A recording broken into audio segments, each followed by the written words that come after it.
Hi, everybody. This is Blaine DeSantis, and I welcome you to another week of Books and Looks. Yes, it is our weekly voyage in the wonderful world of books, the best of history, mystery, fiction, and nonfiction that I've been reading. And in addition to that, we have exclusive author interviews for each of these editions. You're not going to miss that on every edition of Books and Looks. In addition to Books and Looks, let me give a shout out to our partner at booktrib.com. Again, for book reviews, for book products, if you're thinking of anything bookish, you want to go to Books and Looks, yeah, that's us, and booktrib.com. Now, today I have an extremely important book that I want you all to pay attention to because it's an extremely interesting topic. Nonfiction topic is about the Arctic. Okay? Pay attention. America wants to buy Greenland. Donald Trump? No. William Seward, 1867. The president wants to buy Greenland. Donald Trump? No. Woodrow Wilson, 1917. He ended up buying the Dutch Virgin Islands instead because he wanted to protect the Panama Canal. America wants to buy Greenland. Donald Trump? Nope. FDR. Harry Truman. But all of a sudden, Donald Trump says, I want to buy Greenland, and the world goes nuts. Wait a minute. Yeah, because people don't realize the amount of history we have with Greenland and how much we have wanted to get some sort of a control or something on Greenland, either bring it to the United States, be it as a territory, whatever. It's now part of our national debate. Finally. And it's huge because our book today is called America in the Arctic. It is a huge book about what's going on up there in terms of military, in terms of climate change, in terms of science, economy, in terms of Russia, Sweden, Finland, Denmark, Greenland, and non-Arctic people like China, the Philippines. Oh, yeah, India. They all want to have a stake in the Arctic. And so today we are bringing in, I think, one of the great experts. Her name is Mary Thompson-Jones. She's going to talk to us today about her newest book, America in the Arctic. It's something, like I say, you want to pay attention to because it is a frightening wake-up call that we need to do things to get the Arctic. You know, I don't want to say I want to have it militarized, but on the other hand, we need to make sure people do not militarize it to our detriment. So anyway, I'm Blaine DeSantis. This is Books and Looks, and today we're talking to Mary Thompson-Jones about her book, America in the Arctic. Mary Thompson-Jones, welcome to Books and Looks. Thank you very much. I'm delighted to have a chance to talk with you, Blaine.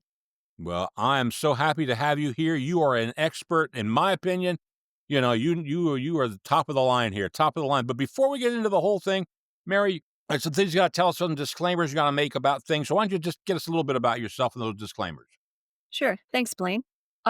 I happen to be a professor at the U.S. Naval War College in Newport, Rhode Island, and I am speaking today to you on my own behalf, not as a member of the U.S. government or the Department of Defense or the U.S. Navy. Thanks. Okay, good. Very good. Well, that's great. Before we get started, your book, America in the Arctic. I didn't realize we're not really sure what the Arctic is. It's this changing definition. What is, how do we define the Arctic, please? Well, it's a great way to start, and there's a lot of answers to that question. Typically, it's 66 degrees north latitude. However, the U.S., when it draws the Arctic, draws a line through parts of Alaska, dipping well below the 66 degrees north latitude. Thanks to climate change, a lot of people think that maybe we ought to move the line anyway because it doesn't really correspond to the climate realities. There are other ways to do it, the tree line, the isotherm line. Uh, so it's a great debate that scientists talk about a lot. Um, and, I imagine that over time, the line might change again. It might. And a lot of people don't realize, and, it's not a solid landmass. It's just water, basically. It's not like Antarctica.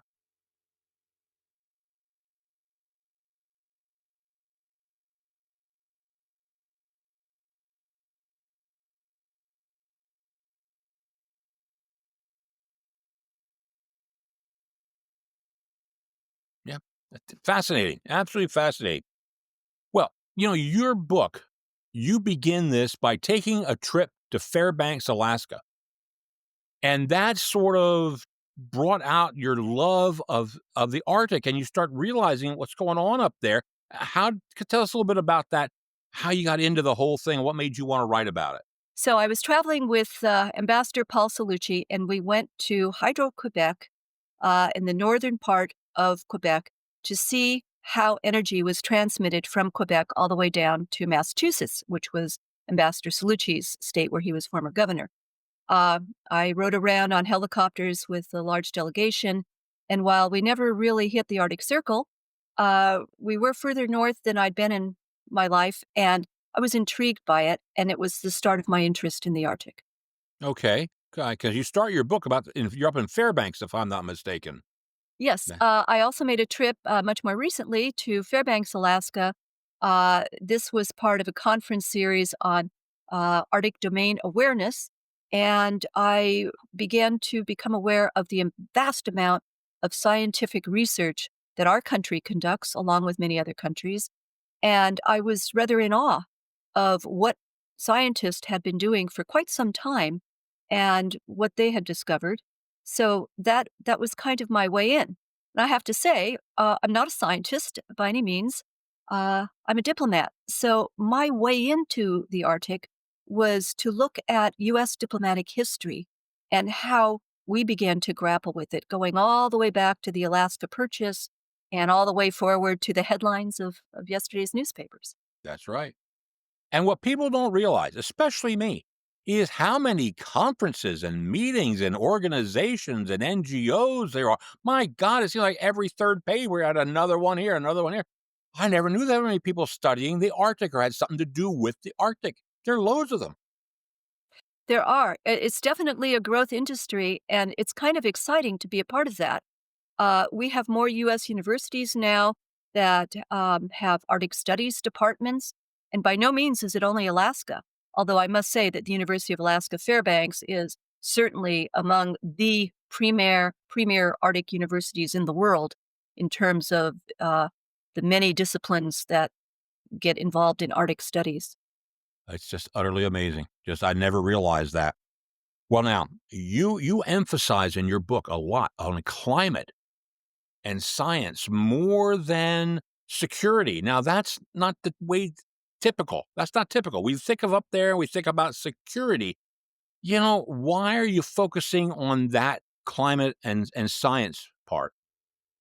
Well, I suppose it's because of my background being a diplomat.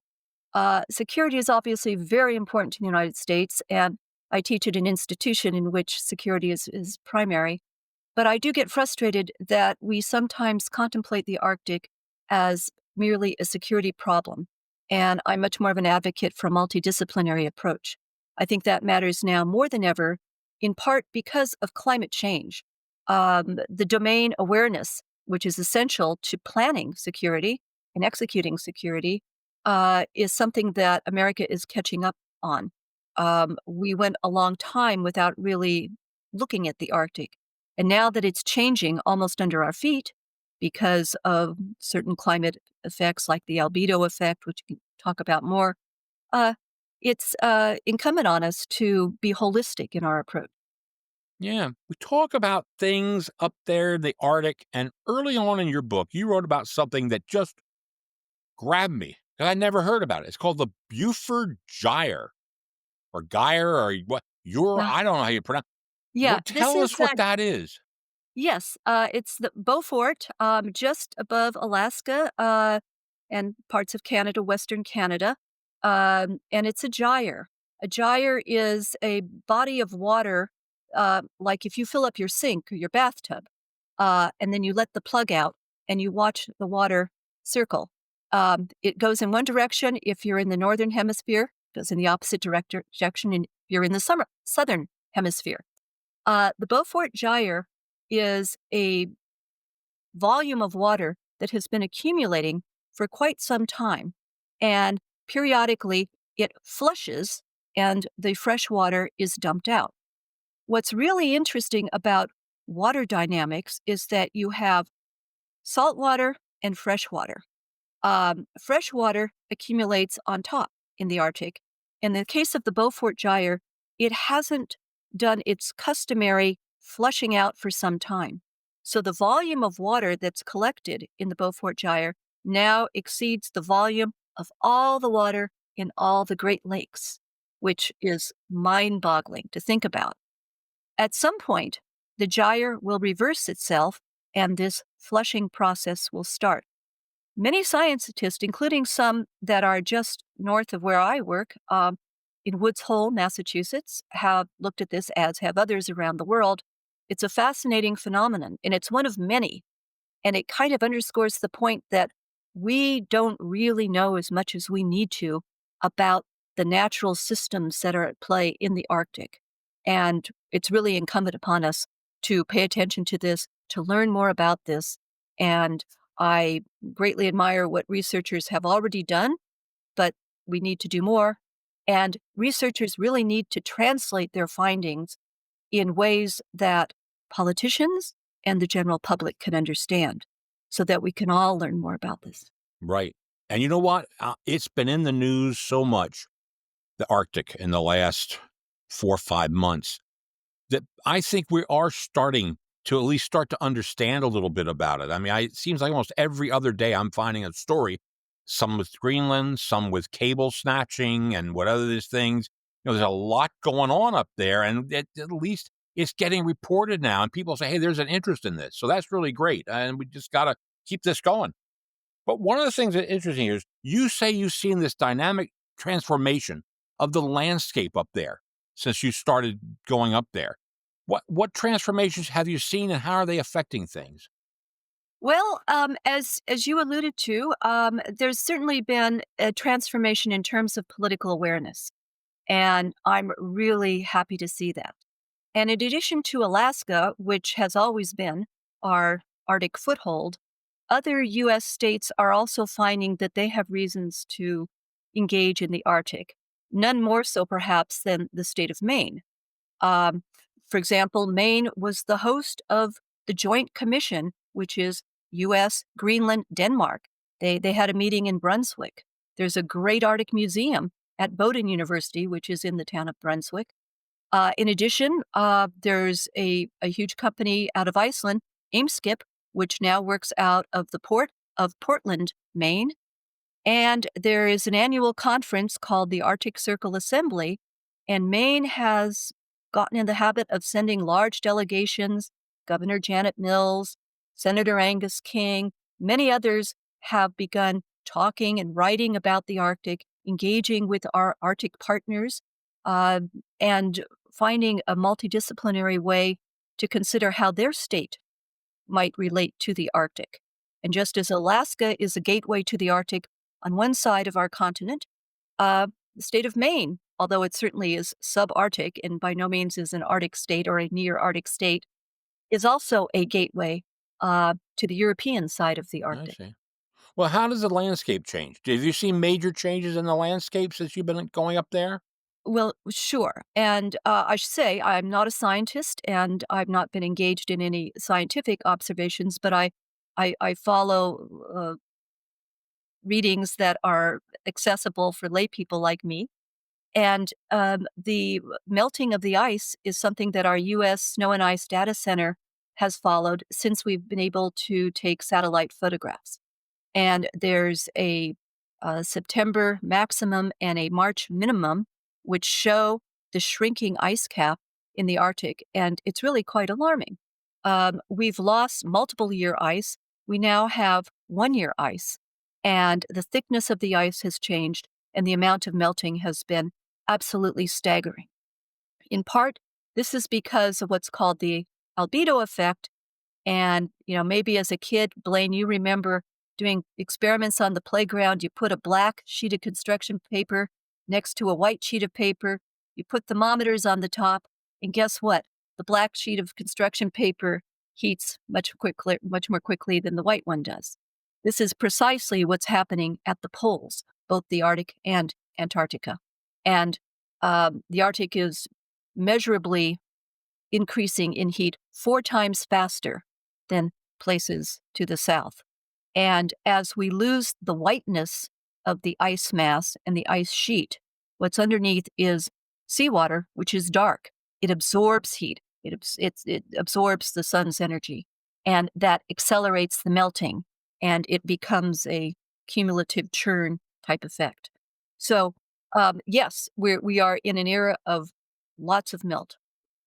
One of the things that is in later on in the book that I never knew, um, I think it's in Finland, I'm not sure, it may have been. They have reindeer, herders, and because of the permafrost, the reindeer, paw with their hoofs, and that set off an anthrax disease. Tell us about what that is. I don't understand that. Yes, that was in the European Arctic.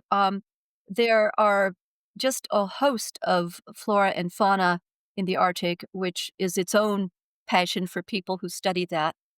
We have caribou in Alaska, great herds of caribou, and they move, they migrate. And there are some political questions about opening up wilderness areas and the impact for caribou. In the European Arctic, there are, as you say, reindeer, and there are indigenous people called Sami people, and they are spread across the northern tip of Scandinavia, including Norway, Sweden, Finland, parts of Russia, and they take their reindeer across the reindeer eat lichen, and as you pointed out, they paw the ground and use it to access the lichen.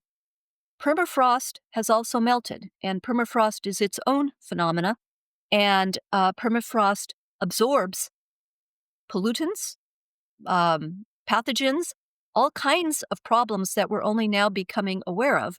And as the permafrost changes, it becomes spongy and exudes things, including anthrax. Anthrax was a particular problem in the Soviet Union because of experiments that were done dating back long before Putin, and it was all hidden and locked into the ice of the permafrost. As the permafrost became less permanent and the pathogens and other microorganisms trapped inside began to be released, then we're starting to see anthrax. We may see other things as Wow. the thawing continues. Yeah. Wow, that's fascinating. That's absolutely fascinating. Um, you'd mentioned the indigenous. They have rights, and then their national rights, and I guess the indigenous people are parts of the nations, but they have in Canada they have their own region up there. Can't remember the name of it off the top of my head. Nunavut or Nunavut. something like that. Nunavut, yeah, okay. Uh-huh. And how does that interplay go between what the indigenous want and what the governments of those countries want? You've hit on a really fascinating part of Arctic studies. You know, there are no native peoples at all in Antarctica, so this is one of the things that sets apart the Arctic, and it's also something that we're starting to pay a lot more attention to. We have Alaskan native peoples in our own state of Alaska. Canada has native peoples, not only in Nunavut, but throughout Canada. It's part of Canadian history. Uh, Greenland has Greenlandic peoples who are also largely indigenous, although Danes also live there. And then, as I mentioned, the Sami. And then there are many other indigenous groups in Russia, the Nenets being one example of this. And what's happened is a sort of circumpolar awakening. And with the advent of all the conferences that you were alluding to earlier, there are more opportunities for Indigenous people to meet with each other, to share common problems, common aspirations, and the reality of what it's like to live in the Arctic, north of the Arctic Circle. And the reality of their existence is quite different than it is for you and me. They are on the front lines of climate change. Their houses, particularly in the case of Alaska, have crumbled and fallen into the ocean. Entire villages have had to be moved. So, as a result of this, they begin to feel that they have a unique identity as Arctic indigenous people and that they ought to assert some sovereignty, some political influence over decisions that have to do with them.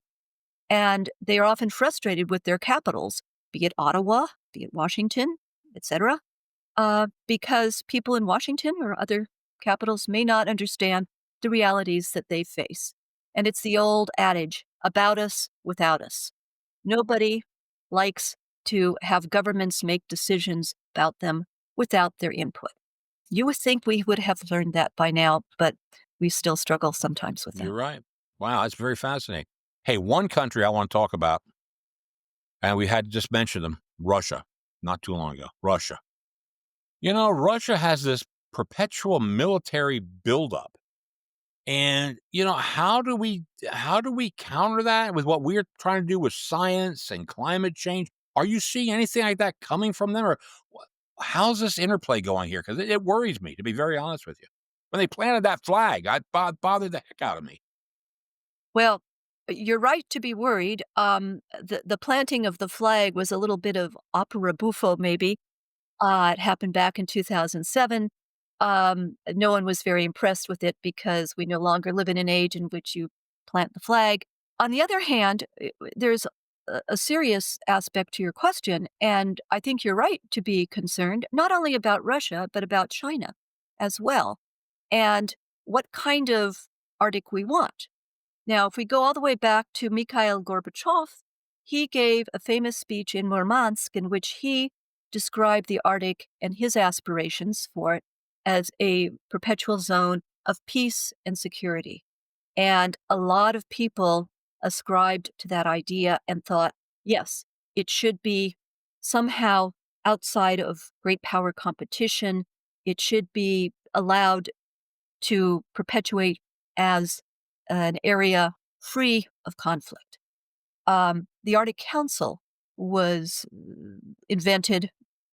Canada was instrumental, as was the United States, and it has a small role in governance, although it doesn't encompass security and defense. In part, it was inspired by Gorbachev's speech. But Russia has come a long way, and not necessarily in a good way, since Gorbachev. We've seen the aggression and horrific war that it is perpetrating in Ukraine against Ukrainians. It also has engaged in a huge military buildup. Senator Dan Sullivan of Alaska has a map that shows a Russian Arctic that is absolutely bristling with new military bases, new weapons, new troop concentrations, and Russia is indeed very serious about the Arctic. Now, Russia has about 52% of the landmass of the Arctic, so there's no way that it would ever ignore the Arctic. Putin has made a lot of speeches recently about Russia's need for the Arctic and its design. It's exploiting a lot of natural gas and other resources, particularly in the Yamal Peninsula. There's LNG plants now. And who should come along in need of this but China? So, although Western Europe is not dealing with Russia very much, the United States certainly isn't, others aren't, China's happy to step into that void, and it's happy to buy natural gas and other products, energy products particularly, from Russia. So between the energy exploitation going on in the Russian Arctic and the military buildup, there's good reason to watch this and to be concerned about it. Well, it's interesting because at one point in the book, you make the very very valid point that you know Russia's Arctic economic development's dying. They planted all these cities they were going to make, which were basically gulags. Okay, they made cities out of them, and they're all dying. There's no one there, and yet he keeps building and building military installations. And I guess he's also trying to get rare earth minerals and other mining going out of there. I, it, Again, it's like the heck with economy. We want militarism. Am I reading that right? Well, yes, I think so. And the demographic crisis in Russia is really interesting. Fiona Hill and her research partner wrote a book called The Siberian Curse about 20 years ago, which really explores this, and others have picked up on it since. Russia's never had enough people to populate the Arctic. The Arctic is difficult to live in. even with global warming and climate change, it is really difficult to live in. In fact, maybe it's more difficult because of that. Um, Russia's very big. Its cities are relatively small. Its industry is small. It's difficult to travel. It's not a country that's particularly well connected. If you're standing in St. Petersburg and you want to talk to somebody in Vladivostok, it's not as easy as it is for you or me to pick up a phone, talk to somebody in Fairbanks, Alaska, for example. Um, and yes, a lot of the Arctic cities or towns were the product of gulags, and they were built in just horrific circumstances. And what we're now seeing are the grandchildren of people who were either prisoners or the guards of prisoners or the builders of these towns, but they're old Soviet style thinking, one product towns. So we have, one town that's built to deal with nickel, one town built for iron ore, one town built for something else.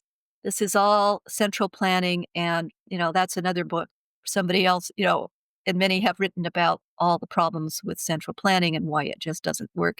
It's a horrible economic model. I've been to Vladivostok. That's way the heck out there from Moscow, isn't it? My God, Oh, like 9 time zones different or something like that? yes, yes, quite far away. Go ahead. I interrupted you. Go ahead. Well, your question was also leading to the fact that Russia lacks people. And in fact, Russia is losing people. The war in Ukraine has not helped at all because, in addition to the conscripts, Russia has scared away the people that it least wants to. Young people who are eligible for the draft, who also are able to find jobs elsewhere, people who are talented in technology and other fields, sophisticated, highly educated people. These are not the people that you want to have leaving. These are the people you want to stay. Um, because of other demographic problems dating back to World War II, Russia skews demographically toward older, much older, senior age women. They lost a huge proportion of their men during World War II, uh, and they've never really had a chance to recover from that. And even now, because of other internal problems in Russia, the amount of alcoholism, accidents, disease, cardiovascular problems, the lifespan for the average Russian male is about equivalent to the average lifespan of a man from Bangladesh or other parts of the global south. So Russia has not done a good job of selling itself to its own people, and particularly in convincing young people that there's a future. So women are putting off having children. When they do have children, they have them much later. And, Putin has resorted to the old Stalin techniques of, finding women who had 10 children and giving them medals. Great. But that's not going to solve this problem. No, no, no, it won't. It's a real problem they've got here, and I think they realize that, but I don't think they know how to get out of it right now. So so anyway, that could be why they keep doing this militaristic stuff as they're trying to get more. And I think that sort of leads why they're going into the Ukraine. More people, the food was better. It was, I think, the Ukraine was at one time the breadbasket for Russia, and they want that. And yeah, very fascinating, very fascinating. One of the things you talk about in your book um, are now let's make sure I have these right. We got the U.S. and we got Canada. Now we got Greenland, Iceland, Norway, Sweden, Russia. Are those the 7 And countries in the Finland, Arctic Circle? And oh, how can I forget the Finns? That's right, and the Finland. That's right. Those are the 7 countries we're talking about. Correct? exactly. Yes, those Okay. are Now, our neighbors, our Arctic partners. Yes. okay. Now you talk about. I bring it up because there's a lot of gentlemen's agreements about the Arctic, but they're never solemnified into anything, that's formal, standard, etc. How is that working out? And is that some way we can go forward? Or do you think we need more formality in these agreements? Well, the gentleman's agreement that you're referring to is between the United States and Canada, and it's over sovereignty in the Northwest Passage. This was something that Canadian Premier Brian Mulroney and American President Ronald Reagan worked out and had a lovely summit. You may recall the Shamrock Summit because they're both of Irish background. And This was definitely a case of personalities and argues about the importance of what you can accomplish when two heads of state, two leaders, get on well together. These two gentlemen had a friendship. Brian Mulroney came back to give the eulogy for his friend. He was really a friend to the United States. Uh, that's not always been the case. JFK and Diefenbach, were at odds.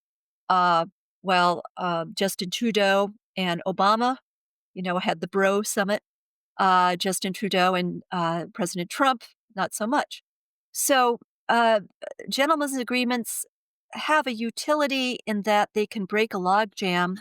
Bureaucrats and diplomats can only do so much. They don't invent policy, they implement policy, they explore policy options, they can make recommendations. But in a democracy, it's the elected leaders at the end of the day that make the choice. But in addition to the gentlemen's agreement, we do have some important treaty organizations. I would say none more so than NATO. NATO is an amazing organization and it has some new relevance in the Arctic because, of course, two of the countries you named are recent new NATO members. And I think this is super good news, very much in the U.S. interest. And it speaks to your concern about formality. There's nothing informal about NATO. An Article 5 commitment is an ironclad agreement to come to another nation's defense, another member state in NATO's defense. So we do have some formal agreements as well as the informality that concerns Right. you. Now, when you talk about the two new states, I think we're talking about Sweden and Finland. Are those the two new ones? They are indeed. How has that changed things, by the way, with regard to NATO and with regard to Russia and how they view NATO? Well, Russia has always viewed NATO as a threat. And since the fall of the Berlin Wall, Sweden and Finland are only the newest of a lot of European new member states. Um, we go all the way back to Partnership for Peace, the entry of Poland, Czech Republic, Hungary, Slovakia. Others have subsequently followed. So there's been a real transformation of NATO. This most recent addition of two very strong, very well qualified additions to NATO in terms of Sweden and Finland is really welcome news for the United States in terms of burden sharing, in terms of bringing in experienced and qualified new NATO members. In fact, so much so, Blaine, that when Congress was asked to ratify the expansion in order to bring Sweden and Finland in, the vote was 95 to 1. Now, can you think of anything that the Senate today would vote 95 to 1 on, including today's Thursday? Um, so this really speaks not only to leadership at the top, but also to um, the Senate reflecting the admiration and the friendship of the American people to two countries that have really stepped up and have much to offer. You know, Finland has bought about $13 billion in U.S. foreign military equipment. A lot of it is Lockheed built F 35s. They've bought other equipment as well. Sweden, although it makes its own Gripen fighter jets, has also bought U.S. equipment, as has Denmark. It's not just that we're offering to protect these countries. These countries are highly adept, and they have something that our own U.S. military is scrambling to acquire quickly, which is domain awareness. These countries have lived and worked in the Arctic forever, and they understand the Arctic in a way that we're still learning to That's understand. right. That's right. Both scientifically and militarily. 'Cause I remember the very one interesting part was about the Russian submarines coming into Sweden, if I'm not mistaken, on their little exploratory jaunts to see what happens, and so they got used to seeing what happens when you just aren't, prepared. Yes, Sweden's saga is so interesting. They had, at one point, the fourth largest military in the world. vacillated a lot. They still have a very, very strong military industrial complex. Their population is they're 10 million, so they're twice the size of Norway or Denmark. And you can do things when you have more people. Um, but Sweden has this tradition in technology. A lot of companies that are household names in the United States are Swedish backed or Swedish started. Ericsson, for example, others that are international consortia. So that's an important aspect of it. But in an era in which we seem to be increasingly transactional, I would really foot stomp the fact that these countries are buying American made equipment. And that's it helps NATO interoperability. It also helps the various towns, congressional districts across the United States Oh, that sure. are building Yeah. these things. Absolutely. Absolutely. Economics is a big part, and that's part of it. I know to keep, we saw Russia's northern Arctic area dying because they're single economy towns. There's a lot of economic development though that's possible in the Arctic right now. A lot of cooperation with regard to that. Well, I think we're beginning to explore what's available, and I'm always glad to see a multidisciplinary approach. Um, we come out of an era in the last century in which we had mega projects, we built things. I'm fascinated with some of the engineering feats that we accomplished in the previous century. But we're in a new time now, and the built environment in the Arctic is going to have to be very cleverly constructed and take into account the fact that because of thawing permafrost, for example, you can't build the same way because foundations will crumble, water mains will break. All kinds of engineering sleight of hand is going to have to be developed, and material science, other aspects. So we need a new look at this, and we need expertise. And the fact that we're so lucky that of the countries that are Arctic nations that you mentioned, all but Russia are NATO allies. They're also trading partners. They're people that we have long experience with partnering not only militarily but commercially as well. Gives us a great leg up and a way to explore commercial and commercial ventures, enterprises. Um, Other areas, in addition to trade and investment, would be energy development. You mentioned rare earth minerals earlier. Certainly, there are some in the Arctic, and here again, partnering with friends and allies is a good idea as we move to an area that we don't know enough about yet. Yeah. Yeah. It's fascinating. Now, one of the things that drives me bonkers, well, drove me bonkers now that I know thanks to you. We've been searching for the Northwest Passage for a heck of a long time, and we never get there. Or if we get there, we're lucky we get there. And then I have to read about icebreakers. Oh my lord, I'm embarrassed when I have to learn about friends, listeners. We don't have icebreakers. We have two. We have two icebreakers. The last one built in the 60s. And then you say, is this true? We don't know how to build them anymore. Is this correct? This is a really passionate topic of mine, Blaine, because it speaks to trades in the United States. We've lost shipwrights. This is not just icebreakers, but this is ships across, this is important for the Navy for security reasons. It's also important for maritime shipping. Um, we have indeed lost talent, we've lost ability, and we've lost young people who are interested in learning trades. Anybody who's tried to find a plumber or anybody else in the trades, can bend your ear about how it's difficult. And it's, I hope, something that we are starting to turn around, and we're starting to see new generations trying to come back into their fathers, grandfathers, grandmothers uh, trades, because we really need that. When I was mentioning earlier that there's more states than just Alaska that have Arctic angles, consider Mississippi. About as far from the Arctic as you can get in terms of the lower 48. But Pascagoula, Mississippi, along with some places along the Gulf in Alabama and Louisiana, have a long tradition of shipbuilding.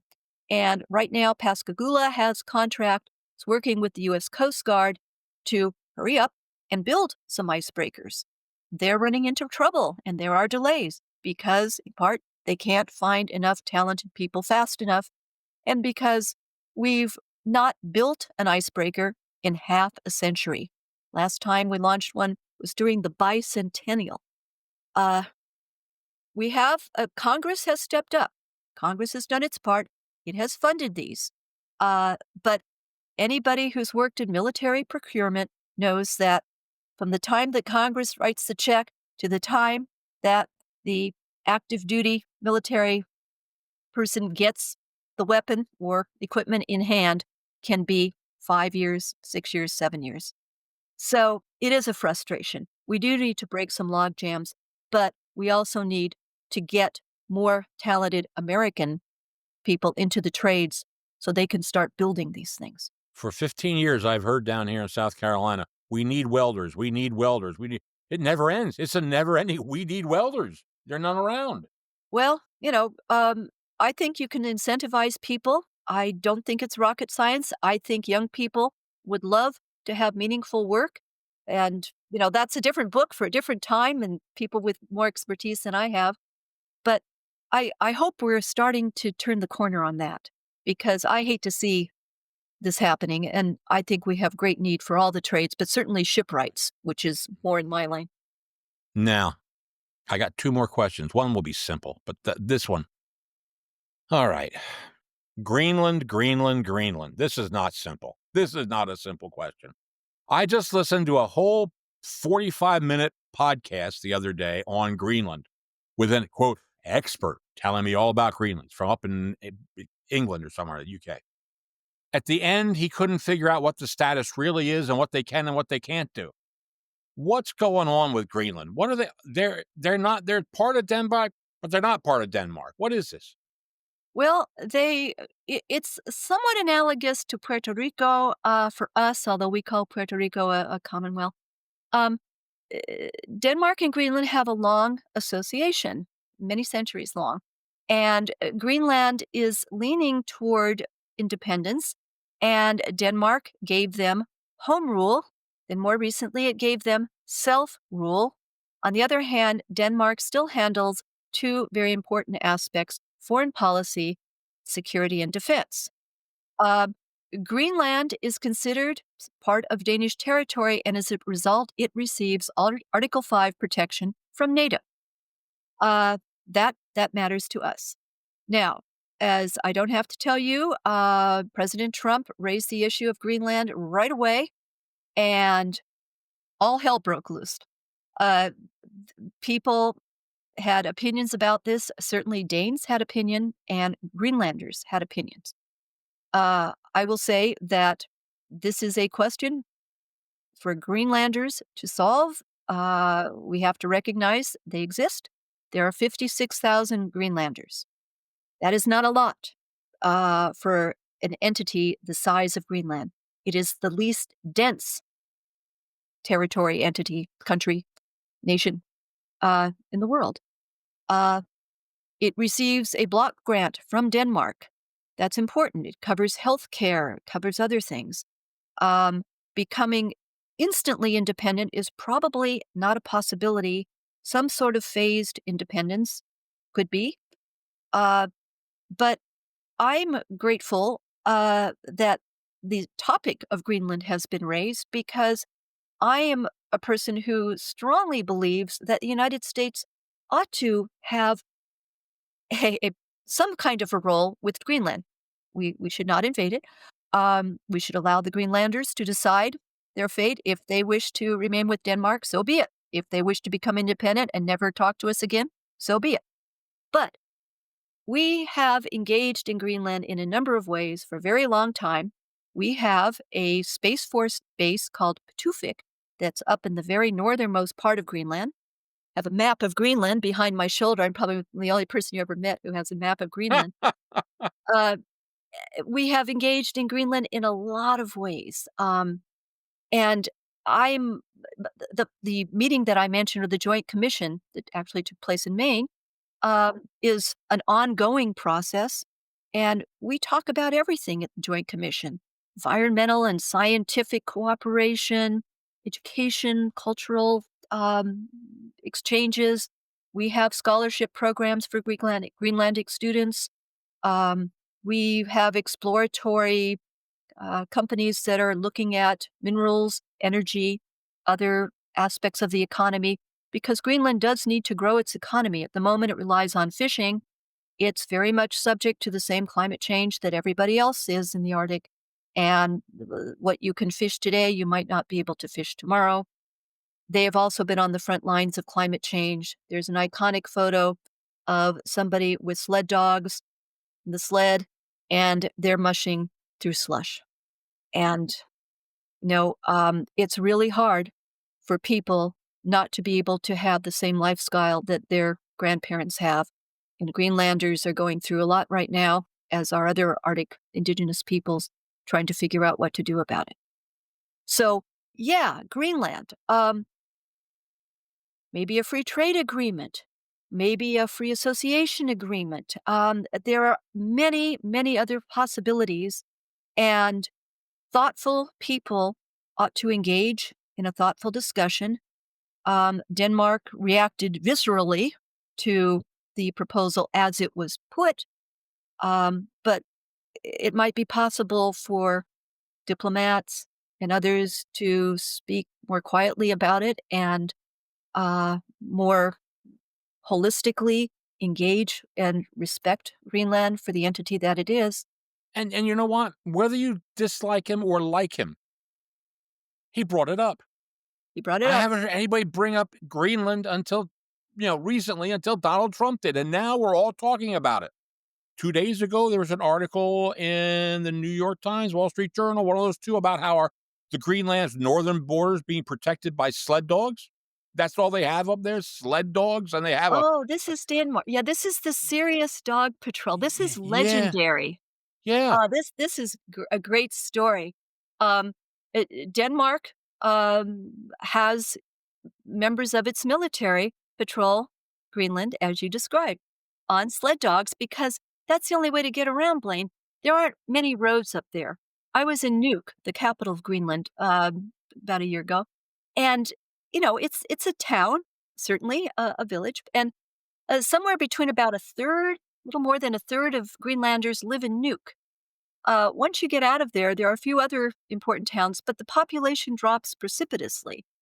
And there are vast stretches of Greenland that have no infrastructure, have no roads, have no way to get there other than flying in and out, analogous to Alaska and Nunavut. Mhm, mhm. Fascinating story. Well, now yeah, yeah, we could go another hour easily, easily. You're the most fascinating person. I love you, I'll tell you. But I have to ask, what's next for Mary Thompson-Jones? Now, this is gonna be a spectacular book, okay, America in the Arctic. What's next? You're working on another book? Do you have another project? Where are you going now? Well, I'm really interested in a woman named Louise Arner Boyd, and she made 7 trips to Greenland, starting in the late 20s, 30s, 40s, all the way up to World War II, at a time when the United States did not have a single map of Greenland. Uh, she greatly contributed to Arctic domain awareness. She has a Canadian biographer who has written a definitive biography of her. But now that we're talking about Greenland again, I'm interested in her role as somebody who directly contributed to America's domain awareness of Greenland at a time when we were charged with protecting it. Because when Denmark was invaded by Nazis, Greenland was indeed part of its territory, and FDR was very concerned that because Greenland is in the Western Hemisphere, it would fall to Germany, which would be a national security threat for the United States. We quickly hustled to get a consulate up and running. In fact, we had 2 Foreign Service officers in 1940 who ordered a building from a Sears Roebuck catalog, had it shipped out there, and constructed it by hand in the summer Wow. season when you could construct things.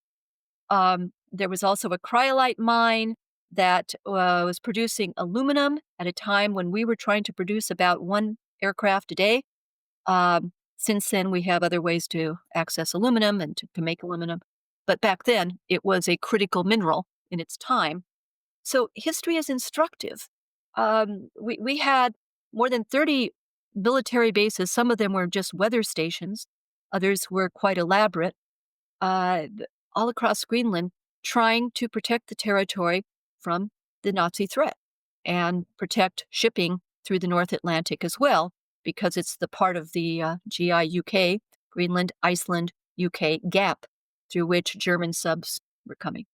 So I'm interested in Louise Arner Boyd, and she came out of California, was a wealthy person who organized her own voyages and was very happy, very patriotic, wanted to help the US government, and gladly turned over all of her notes, took soundings, had rather sophisticated equipment for her time, and was somebody who I don't think we recognize what she and other women contributed to domain awareness and helped us from having absolutely nothing, which would have been terrible, particularly in World War II.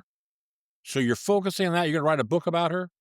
No, others have already done a definitive book. I'm rather looking just at what she did in Greenland because I'd like to contribute to the national conversation we seem to be having in this moment on Greenland. So this would be more of an article.